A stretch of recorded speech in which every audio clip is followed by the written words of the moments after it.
I'm excited to talk about one of my favorite destinations. Poland is so amazing and really one of my favorite spots in Europe, some of the friendliest people. So just to kind of, again, tell you, we handle everything in Central and Eastern Europe. So for us, that is Germany and everything east all the way to Central Asia. You can see Poland here, big country right in the heart of Europe. And I put on here, this is a Central European map, but a little map of the highlights of Poland. So these are the main spots where your clients are usually asking to visit. Gdansk up here on the Baltic seashore, often a port of call with cruise lines that are doing the Baltic, and we can do shore tours here. For a while, cruises were coming over here to Chechen, and then they could do Gdansk or Berlin. So both of these are possible. Warsaw is generally the place most people enter Poland. And down here in the south, Krakow, one of my favorite cities in all of Europe. But as you can see, there's quite a bit here. We'll cover a fair amount of them today, but really the top three are always Gdansk, Warsaw, Krakow.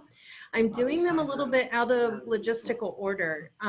You can see it's north to south or south to north. These are linked by a high-speed train. So Gwen, I'm sorry to interrupt you quickly. Oh, sure. Would you mind just muting all of the Did you get out of it? I hear somebody's unmuted at the moment. You're out of it, right? Sure, I will. Look on E and see who you got. I'm not sure who it is, but we've got one or two that are not on mute. So, well, let's see. I can only mute my audio. Are you okay? Thanks. Well, I don't see that. So let me just keep going. Maybe it might be Bobby. Bobby, if you hear me, if you want to mute. Okay, let me figure this out. Okay, thank you. So anyway, normally what I'd like to do is south to north or north to south, but I'm going to start with Warsaw today just because that's the main gateway. But I will say Poland has a fantastic series of high-speed trains. So these Italian trains called Pendolino. So this drive, Gdansk, Warsaw, 4 or 5 hours. The train is 2.5 hours. So very handy.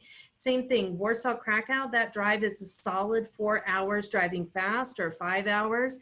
Train 2.5 hours. And there are really nice high-speed trains all throughout the country. So here's what I love about selling Poland. Number one, almost every American has these misperceptions. It's all gray and lifeless. It's all about death camps in World War II. The food is terrible. The food did used to be terrible. And there are no great hotels. All of that is wrong, thank goodness, because what amazes people that they find the cities are all full of life, and the Polish people are so friendly. They're some of my favorite people. There are lots of options for all different interests, including hands-on cooking classes, meeting local artisans, people with Catholic heritage, people with Jewish heritage. And Jewish heritage here does not have to focus on death camps. It could just focus on, because so many American Jews came from this area of Europe, it can just focus on finding, you know, towns that are tied to their history. I cannot say that we don't have a huge interest in World War II, because we do. But death camps are optional. It is definitely not something I push for anyone. I always ask clients, are you interested? And then there's no guilt, no shame, whatever, if they don't want to do it. The food scene in Poland is really, it's come such a long way. My first visit there was in December of 2003. It was 2 months after I started. And I can't tell you, every meal I had involved pork of some sort. And now you will find vegetarian, really great Asian food, seafood. It is a really wide variety of food to meet any kind of food restriction or food interest. And even with Michelin star restaurants in Warsaw, and now one in Krakow too. New hotels are also opening every year, and Warsaw now has a fantastic raffles, which was actually going to be the site of a really nice program I put together pre-symposium for Virtuoso this year. Sadly, maybe it'll happen next year. But this is why people come back amazed. And that's why, for me, it's so satisfying to sell Poland, because people come in with very low expectations and they come back wowed. So let's start with Warsaw. 2 pictures of Warsaw. The one on the left is just a shot from the Castle Square in Old Town. And the one on the right is this really cool place called Palace on the Water. It's actually Łazienki. It starts with an L, but if you see an L in Polish with the slash through it, the pronunciation is W. So Łazienki Park, and this is a place where they have like open air Chopin concerts, and it's just a beautiful, friendly, walkable city to be in. Now, I do want to say that if you have guests interested in Jewish heritage, this is a place where we could fill literally a day and a half or even 2 full days of just Jewish history. There's also quite a bit of World War II history here. Warsaw was bombed mercilessly during World War II. So these are 3 of my highlights for those with an interest in Jewish or World War II history. Number 1 on the top left here is Polin. This is a museum that is the 1,000-year history of Jews in this region, and it is very extensive. This is a rebuilding of a medieval synagogue. It's very extensive, and only a small part of it deals with the Holocaust. It's really Jewish history. It is an essential visit for almost every Jewish guest we have going to Warsaw. And actually the core exhibition here was designed by an NYU professor. She's very prolific on Facebook if you want to follow her. Her name is Barbara Kirschenblatt-Gimlet. And it's very interactive. Everything's in English. We always send guests through with a guide. Otherwise, this museum is super overwhelming. But it's a really fantastic spot and is not just a Holocaust museum.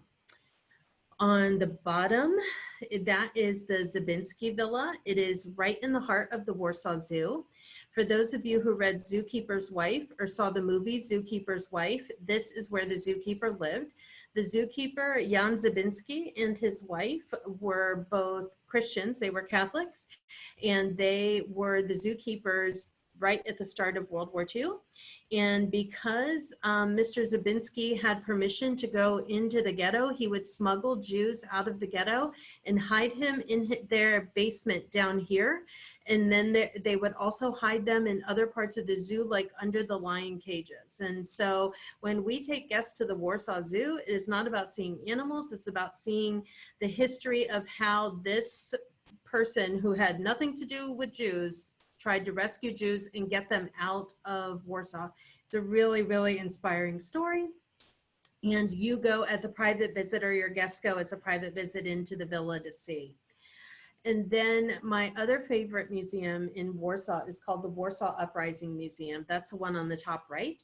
This is about local residents in Warsaw who basically went underground into the sewer system to try to sabotage the Nazi effort in Warsaw because they thought the Soviets were coming to rescue them. Unfortunately, the Soviets waited until the Nazis kind of overthrew this uprising before they came into Warsaw. But it is a really interesting story about the perseverance of local residents to try to save their city from the Nazi occupiers. So lots of other highlights that have nothing to do with World War II and nothing to do with Jewish life that people often don't know about in Warsaw. There's a really cool area across the river from Old Town called Praga. It's kind of like Bohemian with factories that have been renovated into art galleries. And one of the most interesting is this neon museum. And it's this British guy who married a Polish woman.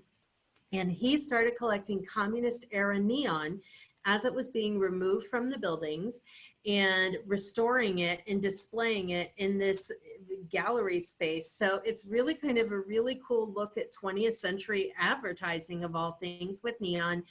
And you kind of walk through it. It's super low key and casual, but it puts you in a really cool area of town as well, which is also where you find this cool place that's, I put vodka tasting here, but it's actually a museum of Polish vodka.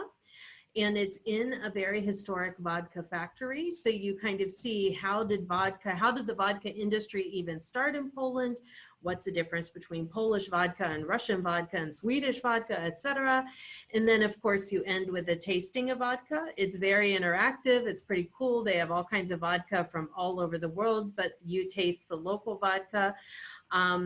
It's a really interesting spot, and it is in a place called the Koneser Vodka Factory, which is like this industrial space that got renovated into like a cool outdoor kind of entertainment area. So nearby there are restaurants and cafes and art galleries and shops, and you really don't even feel like you're in a historic city. It's all like cool old buildings, but a super modern, edgy feel.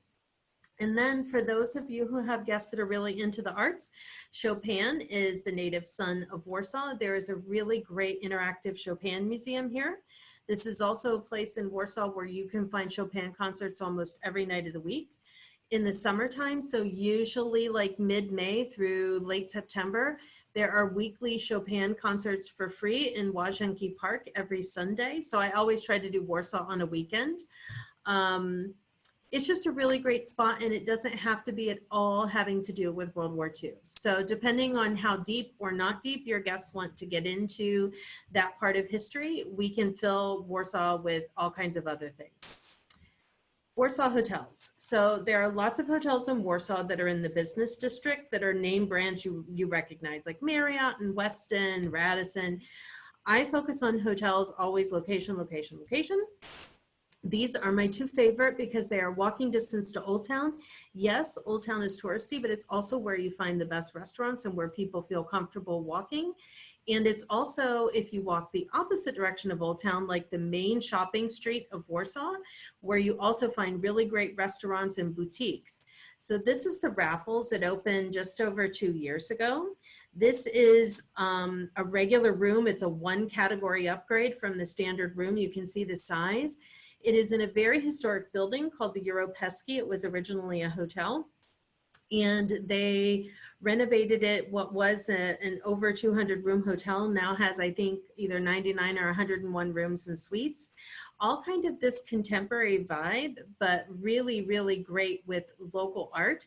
In fact, the hotel employs its own art curator, and we can arrange for guests to have a tour of the hotel and the hotel's art with the curator. And these are all Polish artists, so it's really cool. And it runs the gamut from historic to contemporary. So great hotel. I will say here, when we're talking about families, the only rooms they have with 2 beds are junior suites. Now, prices in Warsaw, even at this top level of hotel, are a fraction of what they are in like London, Paris, Rome. But do keep in mind that with families that need 2 beds, a junior suite is the only option there. My other favorite hotel is the Bristol. This looks so different from the first time I stayed there in 2003.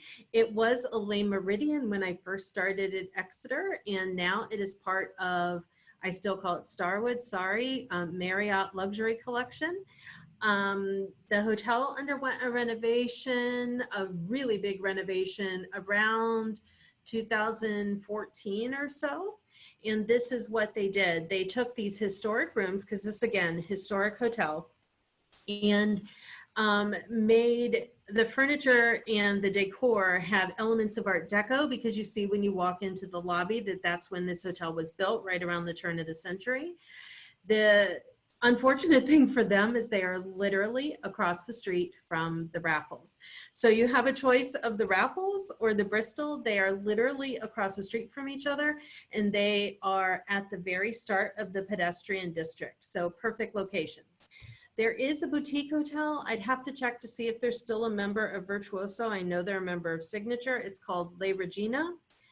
If you have guests that simply won't pay $250 a night, because that's about what the Bristol costs, Le Regina is a lower cost. It's this really great boutique hotel that was my top hotel until the Bristol had its renovation, but it cannot keep a hotel manager to save its life. So it's got like rotating staff of managers and sales reps. For me, that means less than attentive service to my guests, but it's a great location right on the other side of Old Town, so still walkable. It's very small, I think about 60 rooms, but for price, honestly, and because there's not such a price difference, I would use the Bristol as an entry-level property here. So now on to my favorite town, Krakow. 2.5 hours by train from Warsaw, 5 hours driving. The only reason I drive people is if they want to stop in another city en route. Sometimes if I have Catholics, that means they want to stop in Czestochowa. That's where the Black Madonna is. Sometimes if I have Jewish guests, they want to stop in the city Łódź, which is actually spelled L with the slash, O-D-Z. Strong Jewish heritage there. It's where Roman Polanski is from. But anyway, Krakow is amazing. Warsaw is a great city. Generally, 3 nights covers Warsaw. If you have super, super in-depth Jewish guests, maybe 4 nights. But 3 nights is a good start for Warsaw. I like to keep it on the weekend because it's a business city. The hotels are less expensive and less crowded on weekends. Plus, in the summertime, you have the option of the Chopin concerts. Krakow can come before or after Warsaw. I personally like to do it after Warsaw because I like to end here. You could do at least 4 nights here. If you have guests that have the time, 5 nights, please don't schedule any less than 3, especially if guests want to go to Auschwitz, because that's a full day all by itself. So this is the city center of Krakow. In the top left, you're looking at the back side of the building you see on the bottom. So that long stretch of a building is called the Cloth Hall or Sukenice. And on the first floor where you see all these arches, that is one long hallway of shops. Beautiful little shops with all local things from all over Poland, leather goods, amber jewelry, wood carving. And it's open every day of the week. And Poland's not on the euro. So it's one of the last good values in Europe as far as prices go. And it is just a great place to wander. You see here the umbrellas, there are cafes here. The whole town center is filled with cafes all the way around the town square. The picture in the top right is kind of an aerial shot of the castle. It's just a beautiful, very walkable city. Krakow is a city, is surrounded by a garden. And so most of the tourist sites are within that garden. So if you have like big walkers, they could wake up in the morning, walk to that garden stretch and circle the entire city before they started touring. It's really pretty and very friendly and very easy to navigate. Beyond Krakow, this is where guests would see Auschwitz. So sometimes I get guests, and I don't try to tell anybody what to do, even though I really like to. But sometimes I get guests that want to see lots of death camps. Sometimes I get guests that say, I only want to see one, and I want to see the one that's most worth it. This is the one. I've been to them in Germany, Austria, and Poland. This is the one, and Czech Republic. This is the one that's most worth it of all. It's very well done in the displays. It's very graphic and very intense. This is not for children. In fact, Auschwitz recommends no one under 14. I have had guests insist and take younger children, but there are images of naked bodies that are piled in horrible displays. There are displays of prosthetics that were taken from prisoners when they got there. It's very intense and very graphic. But it's also one of those things where if your guests want to see one concentration camp in their life, this is the one that will end it for them. It's Auschwitz-Birkenau because it has actually 2 locations. So this is an hour and a half from Krakow. I can't say what the crowds are like now because it hasn't reopened yet, but crowds here get intense. So we make this, and we try not to schedule early things on people's vacation because nobody likes to wake up early, but this is the day when guests have to wake up early. We try to schedule a timed visit between 8 and 9 o'clock, which means a pickup between 7 and 7:30. I know it's early, but this way they beat all the tour buses because no tour buses come that early. Auschwitz is done with a private guide. This is generally not their same city guide because Auschwitz guides are completely different. They're licensed different. And we work with a guy and a few of his colleagues. He is fantastic. His father was actually the first director of the camp. He is not Jewish. His dad was a prisoner in Auschwitz for 5 years. He was part of the Polish Home Army. And he and his colleagues have a way of taking guests around the camp where they give them the information they need, but really don't talk so much. So they let guests absorb what they want to absorb. They'll answer any questions, but they're not like talk through all these horrible sights that they see. Auschwitz is divided into 2 visits for your guests. The first one is Auschwitz, where they go into barracks that have displays and kind of tells about life in the camp. I will say, if you have guests that have family ties to this area, you should ask if they want to see the national barracks for their particular heritage. For instance, those of you that may remember, one of my colleagues used to be Mariana Fisher, and she was from Czech Republic, and I went to Auschwitz with her. And because her family, she was Jewish, her family was tied to Auschwitz, we went into the Czech national display that regular guests wouldn't go in. And it was like family members that she knew and the story of the Czech Jews and how they were transported here. So if you do have guests with familial heritage from any of the countries that sent people to Auschwitz, it's great to know that in advance so we can really customize their visit to see that. After guests do that part of Auschwitz, they then drive to Birkenau, which is about a mile away. Sometimes I have guests that want to walk because the prisoners had to walk. So the guide will walk with them if they want, but most of the time they drive. Birkenau was pretty much destroyed. You see that here. Some of the barracks are still standing, but there aren't like the museum-like displays in them that there are in Auschwitz. This is where the crematoriums were, and there's a really, really moving memorial here in the language. I think it's the language of every ethnicity that was in the camp. So all in all, even on the short side, most guests are spending about 2.5 or 3 hours here. The guide never rushes them. Sometimes we've had guests stay longer. Sometimes we've had guests take a look and they want to leave. Either way is fine. But this is a pretty full day, and it's one of those that's mentally exhausting. So it's not like we try to schedule a bunch else on this day. The other thing I want to talk about that's outside Krakow is Velichka salt mines. I actually hate this. I really hate it, but everybody else that I work with loves it. So obviously I must be wrong. And my son loves it. I've taken my son. This is a historic salt mine that dates from the 1300s. It's not in use anymore. It's not in use for salt, but it's in use for tourists. It's really interesting in that the route you walk, you see all kinds of small little chapels and statues that were carved by the miners. That part is interesting. What for me makes it a little bit hokey is that also during this route that you walk, you see kind of dioramas where they have like wax horses and people showing how the miners mine salt. I mean, that is not a thrill for me, but people really like it. It's really interesting. It is completely different than all the salt mines that are in Austria. I know Austria also has a big salt mine tradition.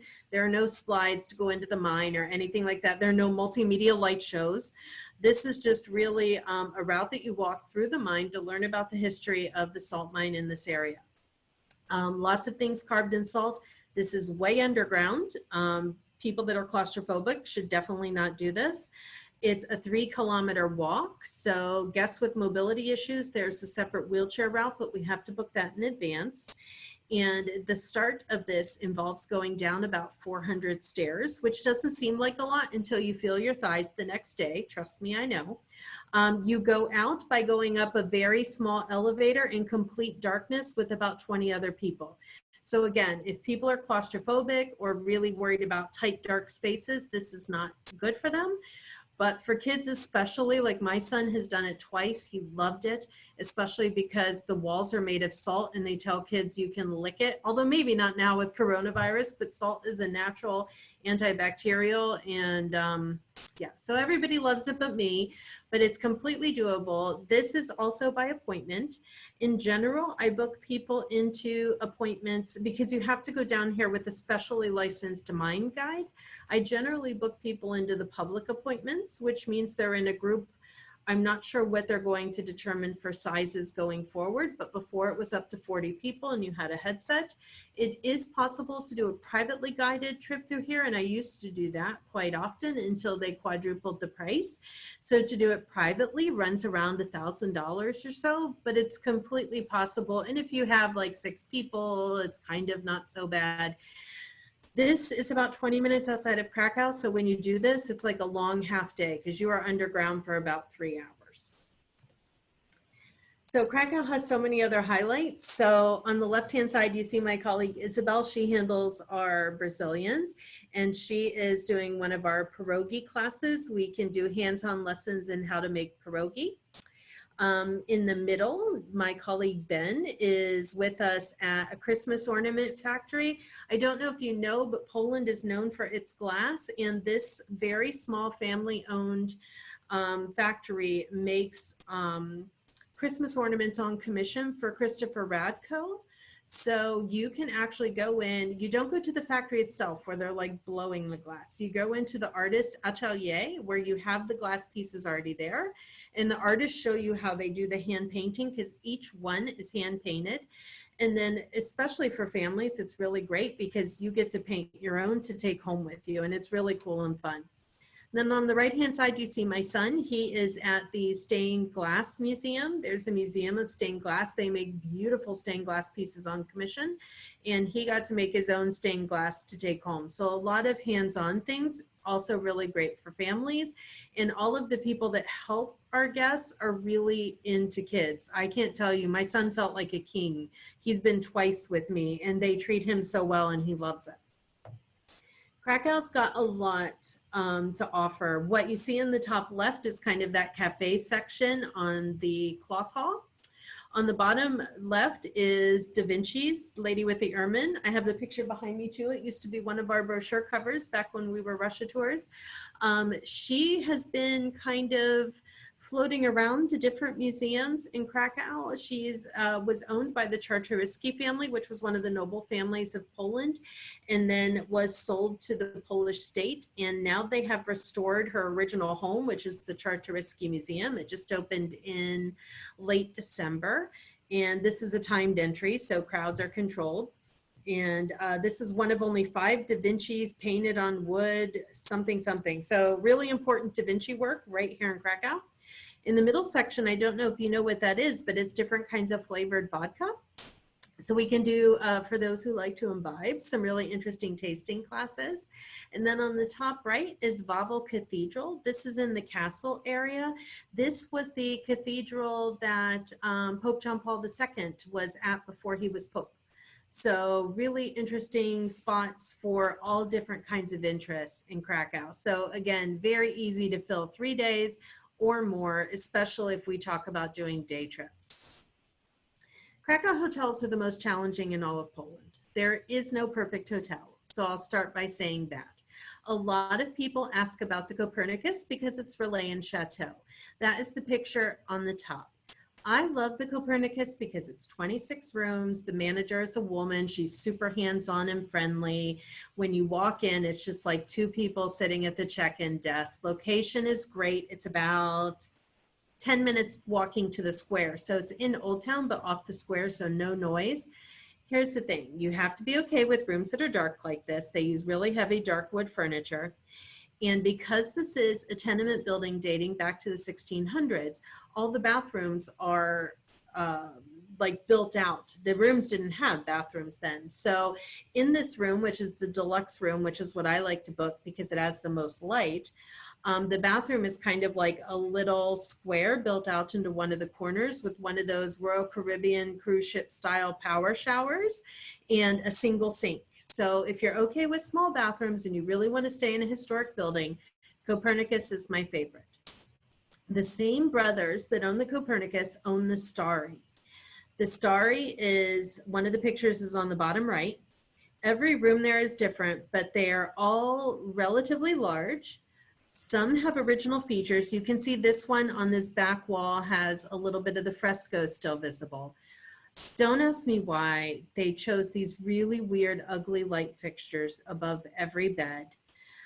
Some of the rooms have mismatched throw rugs. I just don't get it, but location is really good. It is literally at the corner of the Old Town Square. They have a rooftop bar. They have, I think they have like 120 rooms now because they just bought another building about 2 years ago. It's a really nice location hotel, definitely not the most luxurious rooms, and they employ a lot of young, pretty people. So you know as well as I know that young, pretty people are not necessarily young, pretty people that take care of clients. So sometimes they have a little bit of an attitude problem, or they have a that's not my problem. And we have had guests complain about the service. But if they want location and they want a historic hotel, it's got it. So if guests need something that feels a little bit more standardized, my top boutique hotel is the Unicus Palace. That's the one you see at the top. These rooms are pretty small. I didn't have a great image of their junior suite. I usually book guests into the junior suite here. Prices are still like well under $300 a night. It's a nice little boutique hotel. It is half a block off Old Town Square. It's got a pool, it's got a small fitness area, but very limited on rooms with twin beds that aren't teeny tiny. For guests who just need to know all of the services, the Sheraton works really well. This is a standard room there. The first four categories, the first three categories at the Sheraton are all identical in size. It's classic, like deluxe, castle view, and then the club. These are all the exact same room. What you pay for is the view. They have a king bed or two twins. They have the exact same bathroom, which is a tub shower combo and a single sink. But they do have a lot of connecting room possibilities. The suites are decent. They do have a club lounge. The management here is great. Another female manager, love that. Management here is great. All the staff is really good. It is literally right next door to the castle. So to walk to Old Town from here is about 15 minutes. But I mean, I even walk it alone at night and it is fine. It's not on like dark, scary streets or anything like that. If people need a big fitness center, this is the place. Then if you have flexible people, this place is this perfect little jewel box of a hotel that is one of the few hotels I've been in all of my destinations where like every detail is done just right. It's called Bachelata. It's part of the Accor, the Sofitel M Gallery collection.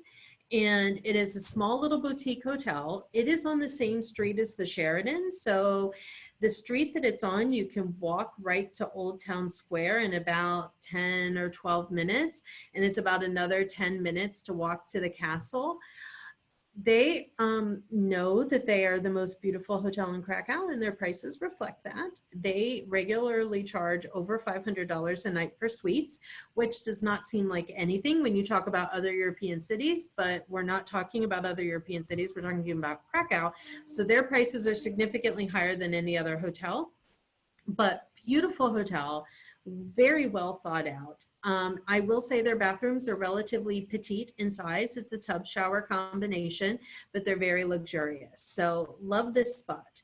Then for people who are okay with the thought of a B&B, this place called Kananitsa 22 is on the street named Kananitsa, number 22. It's 2 doors down from the Copernicus, so location is primo. There is on the ground floor a restaurant called Podnosum, and then the 3 floors above, each floor has a suite. And it is a very large 1-bedroom suite. I show you 2 of them here. This one is the red one, this one is the blue one. I don't show the top floor suite because I hate it because it has a round bed. I think that's super cheesy. However, I just had someone book it, so I guess I don't know. But anyway, 3 suites, no concierge, no check-in desk. They have a house manager. So it's treated like a true hotel. Breakfast is delivered. They order breakfast through the house manager and it's delivered to them in the mornings. These sofas fold out, so they are nice for families. It's king bed in each bedroom. There's the bathroom in the bedroom, only the 1 bathroom, but it's gigantic, always with a separate tub and shower. And then these fold out into double sofa sleepers. The bar setup is free when they check in. It's really a cool special hotel for the right kind of client. So you know your guests and you know that some hotels are just not right for some people. If you have guests that would normally stay in a very small inn or B&B, this one is really cool. So let's talk a little bit about Gdansk. Gdansk has really grown on me. Every time I go, I discover something new, and they have done a really good job of revitalizing the city. It is a Hanseatic port, so it's got this beautiful kind of old town that you walk in. It's super crowded in the summer with cruise ships, although not this year because there are no Baltic cruises. Known for its amber, but also Gdansk is the place where World War II started and the home of the Solidarity movement. So if you have people interested in contemporary history, you definitely don't want to miss it here. One of the highlights is the Solidarity Museum. That's this one on the top left. You see all these little white and red things? These are messages that you can write and leave about your impressions about the whole Solidarity movement. It's very interactive. Poland is really good with interactive museums. It's very interactive. I took my son here. We went for Christmas 2 years ago, and they have a kid's headset. So if your client's kids like to go around with like a children's version of the museum, he really enjoyed that. The old town, beautiful. It's pretty much just like walk and look at pretty buildings. But what they also have here, I just didn't have a great picture, is a World War II museum. It's one of the largest World War II museums in Poland, and it's because World War II started here and they got artifacts from like locals to put in it. And it is very extensive. It has its own children's museum portion. And on my first visit, we did not dawdle. We walked relatively quickly through every single room, did not read all the displays, and it took 2 hours. So it's extensive. Beyond Gdansk, Malbork Castle, one of the best examples of a Teutonic Knight castle in all of Europe, very well restored. Nice restaurant here. It's a day trip from Krakow, so it doesn't take quite the full day. But if people really dig castles, this is like the castle to visit in Poland. Gdansk hotels don't have anything perfect, but they do have a very nice new Radisson. I just stayed there myself in December. This is the outside of it here. It sits right along the river, so I always book the rooms with the Old Town view that you can see here. Room sizes aren't giant, but they aren't bad. And you know, you get the level of service that you get in a European Radisson, which is solid 4-star. For those guests who are going in good weather time, like in summer, I like to put them in the neighboring town of Sopot. This is about 30 minutes or so outside of Gdansk, right on the Baltic seashore. There is a very nice Sheraton there.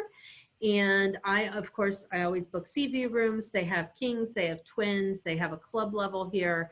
So if they're going with the right time of year for weather, it makes kind of a really interesting dichotomy from staying in like a big city like Warsaw to a small town like Krakow and then come and stay on the seashore. Other destinations in Poland, I'll just go through quickly. This is Łódź, not Lodz and not Lodge. It's Łódź, and very deep Jewish history here. Gigantic Jewish cemetery in really good condition. And this is also where the Polish film industry really started. Roman Polanski's from here. There are some film museums. It's also where the heart of the Polish textile industry was. And I actually had a mother and daughter who went last year that really wanted to see the textile museums because they have all these cool fabrics. So this is Łódź. It is about a 2-hour drive from Warsaw, just over an hour by high-speed train. So it could be done as a day trip. Staying overnight here, there's a really nice Andals, which is by Vienna House, and it's in a restored factory, so it's pretty cool. This is one of my favorite spots outside of Krakow called Zakopane. We often do it as a day trip for somebody who wants a hiking day. It's the Tatra Mountains that border Poland and Slovakia. And it is great for hiking. In the winter, it's a small ski resort that's known for its wooden architecture. My favorite part of Zakopane is the sheep cheese that you can buy from all these little stands on the street. It's like smoked sheep cheese. It's amazing. And they just opened a brand new hotel. You see the 2 pictures on the right-hand side. This is part of the same group that opened Bacheleta in Krakow. This is Bacheleta in Zakopane, just opened in January. I haven't seen it personally yet, but I have seen a lot of other hotels in Zakopane that definitely don't look like this. So this is nice if people want an outdoor kind of hiking, biking, walking place after doing a lot of intensive sightseeing. Oh, incidentally, 2-hour drive from Krakow. So another place people ask about, they call it Wrocław. This is Wrocław, and it is sort of midway between Warsaw and Krakow. Most guests spend about 2 nights here, although some longer. This is a really good gateway to the countryside if people are interested in Polish crystal, or what you see here in the top right. This is Bolesławiec pottery. It's all hand-painted pottery. This is possible from here. If you have people that were into World War II and saw all those rumors about a Nazi gold train, that's part of this castle. It's called Kaszans, and there's a whole underground system that you can do a tour of, which is kind of cool. And Wrocław during World War II was actually a German city called Breslau. So it's got a very deep Jewish history here. The synagogue is restored. It's a really nice spot for a couple days, just depending on your client's interests and if they have the time. It is linked to both Warsaw and Krakow by train. I don't want to not mention that Poland is great for families. So again, while I wouldn't send my child yet to Auschwitz, there is so much they can do hands-on. You see some of our clients, I had 3 generations of girls that were ladies that were traveling together, and they did the Christmas ornament factory. And you can see this little girl, she's just dumping a pot of glitter. I love it. And the same family went to a town outside of Krakow called Zalipie, where they're famous for their folk painting. They paint these folk motifs on every building in town. And the ladies will meet you at their community center and show you how to do the painting. And then this is my son on his first trip to Poland. There's a really cool museum outside of Krakow with all these really old, interesting fighter jets, and you can just walk right through them. So something for boys as well. It doesn't all have to be like painting and cooking. And but I do try everything out on my son. So on our last trip, he had to learn how to make, on the left-hand side there, it's called they're these little braided things that are kind of a cross between a pretzel and a bagel. And we went to a little spot where he could learn how to make those, and he braided his own dough, and you cook them and put toppings on. And that's him in the Solidarity Museum, adding his own little message to the wall. Lots to do for kids. I do want to say food in Poland, again, has come a long way. These are just some pictures. We took our whole staff to Poland in December, and I just take pictures of all the food. These are some of the things. Number one, if you have people going in December, the gingerbread cookies there are phenomenal. They're like soft, but they make these absolutely gorgeous decorations that look like artwork, but it doesn't stop me from eating them anyway. But all kinds of different food. There was some really interesting like beet hummus on the right, and we had a nice little meze in one of the Jewish restaurants in the Jewish quarter. So really food is not the stumbling block that it used to be. And then our Central Europe team is myself and my colleague Lori. This is a picture in Budapest, sorry. But you can reach both of us at our email addresses. We're just first name at exeterinternational.com. You can find both of us on Instagram, sharing all our pictures from our travels at Exeter Gwen or Exeter Lori. We both are big talkers, so we will be happy to talk to you or do conference calls with your clients just to talk about the experiences in all of these destinations. And then finally, this is a shot from our staff trip in December where we took our whole staff to Krakow. This is the Old Town Square in Krakow, and really one of the best Christmas markets in Europe if you can go during that time. It's just a really great destination.